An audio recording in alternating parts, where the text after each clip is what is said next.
In the figure, সবাই একটু তাকাবেন please. In the figure the value of Y is, in the figure মানে চিত্রে, ইন দ্য ফিগার মানে চিত্রে, হ্যাঁ। In the figure the value of Y is, কিসের মান চাইছে? ওয়াই এর মান চাইছে। দেখেন বাংলাদেশ ব্যাংক অফিসার 2015-তে আসছে, ওয়াই এর মান চাইছে, তাহলে ওয়াই কোথায় আছে? এখানে আছে। আচ্ছা, এবার চিত্র দেখে কি মনে হচ্ছে আপনারা বলেন তো? চিত্র দেখে আপনার মনে হচ্ছে না? এদিকে তাকান, এই কোণ দেখেন, চিত্র দেখে কি মনে হচ্ছে? এই কোণ আর এই কোণ পরস্পর বিপ্রতীপ কোণ, তাই কিনা? আর বিপ্রতীপ কোণ দ্বয় পরস্পর সমান হয়। যেহেতু আমার ওয়াই এর মান বের করতে বলছে, তাহলে ওয়াই এর সাথে রিলেশন আমার আনতে হবে, তাই কিনা? তাহলে এই কোণ আর এই কোণ পরস্পর সমান, তার মানে 2x প্লাস, আমি কি লিখতে পারি 2x প্লাস 2x প্লাস না, 2x is equal to y plus 30 লেখা যায়? 2x is equal to y plus 30 লেখা যায় কিনা? যায়।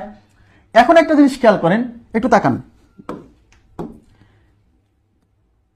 এইটা একটা সরল কোণ কিনা দেখেন তো। এই যে এই টোটালটা কিন্তু একটা সরল কোণ। দেখেন, দেখে বুঝতে হবে, চিত্র দেখে বুঝতে হবে। এই টোটালটা একটা সরল কোণ। এভাবে থাকুক, সমস্যা নেই, এভাবে থাকুক। আমি বুঝাই, চাইছে কিসের মান? ওয়াই এর মান। তাহলে আমি দেখলাম যে এইটা আর এইটা সমান, তো এটা লিখে আমি দেখতেছি কি 2x is equal to y plus 30। আমার বের করতে হবে কিসের মান? ওয়াই এর মান। তাই এখানে কি ওয়াই আছে? আছে। তাহলে ওয়াই এর মান যদি আমি এখান থেকে বের করতে চাই, তাহলে এই যে x এর মান যে আমি জানি না, এই x এর মান আমাকে কোনো না কোনোভাবে বের করতে হবে। এই x এর মান ফাইন্ড করার জন্য এখন অন্য জায়গায় আসছি। এই যে এটা একটা সরল কোণ, আর সরল কোণ কত? 180 ডিগ্রি। তাহলে এই সরল কোণের মধ্যে কি কি আছে? এই 3x আছে আর 2x আছে। তাহলে 3x plus 2x is equal to সরল কোণ 180।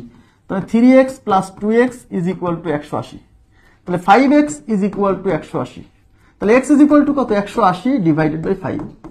5 দিয়ে 18 এর মধ্যে 3 5 15 থাকলো 3, 3 এর পরে 0 মানে 30, 5 6 30। তাহলে x ইজ ইকুয়াল টু 36। এই যে x এর মান 36 বেরোছে না, এই x এর মানটা এখানে বসাই দিলেই কিন্তু আমরা y এর মান পেয়ে যাব। কথা কি বুঝতে পারতেছেন? তাহলে x এর মান এখানে বসান, তাহলে 2 × 36 is equal to y plus 30। তাহলে 36 × 72 is equal to y plus 30।